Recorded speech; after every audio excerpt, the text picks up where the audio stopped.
আপনি কি এমন একজন যিনি সারাক্ষণ চিন্তা করেন ভবিষ্যৎ, পরিবার, টাকা, কাজ, সমাজ সব কিছু নিয়ে মাথায় ঘুরপাক খায়? তাহলে এই ভিডিওটা আপনার জন্য। আসুন আমরা জানি কেন অতিরিক্ত চিন্তা আমাদের ক্ষতি করে এবং কিভাবে আমরা এটা বন্ধ করতে পারি।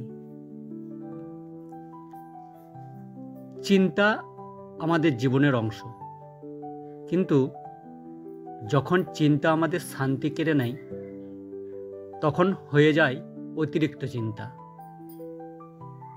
আজ আমরা জানব কিভাবে গীতা, রামায়ণ, চাণক্যনীতি ও আধুনিক লেখকদের শিক্ষা আমাদের চিন্তা নিয়ন্ত্রণে সাহায্য করে। অতিরিক্ত চিন্তা কি? চিন্তা তখনই ক্ষতিকর হয় যখন আমাদের বর্তমানকে নষ্ট করে। ভগবদ্গীতা অধ্যায় 2 শ্লোক 47। তোমার অধিকার শুধু কর্মে, ফলের নয়। অর্থাৎ ফল নিয়ে চিন্তা না করে কাজ করো। চাণক্যনীতি। যে ব্যক্তি অতিরিক্ত চিন্তা করে সে সিদ্ধান্ত নিতে পারে না।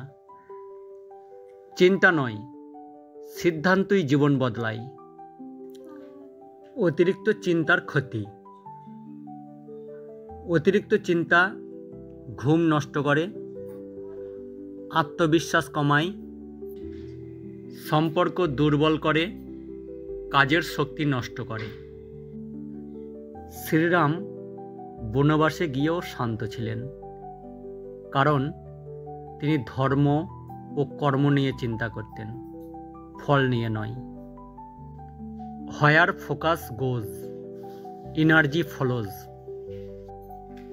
চিন্তা নয়, মনোযোগ দিন কাজে। চিন্তার নিয়ন্ত্রণের কিছু কার্যকর উপায়। কর্মে মন দিন।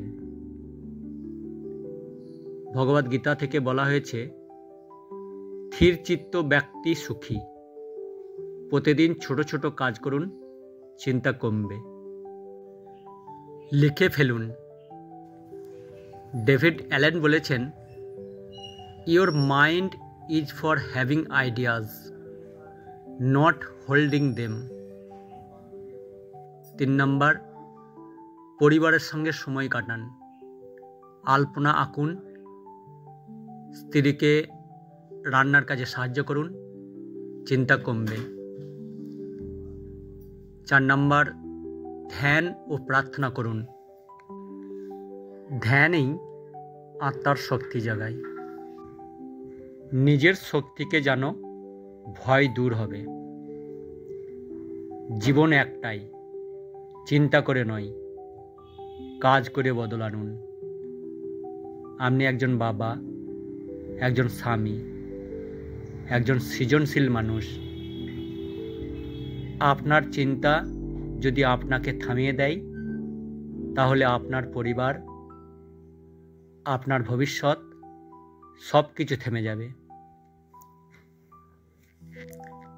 ভগবদ্গীতা থেকে বলা হয়েছে, যে ব্যক্তি নিজের মনকে জয় করেছে তার জন্য মন বন্ধু।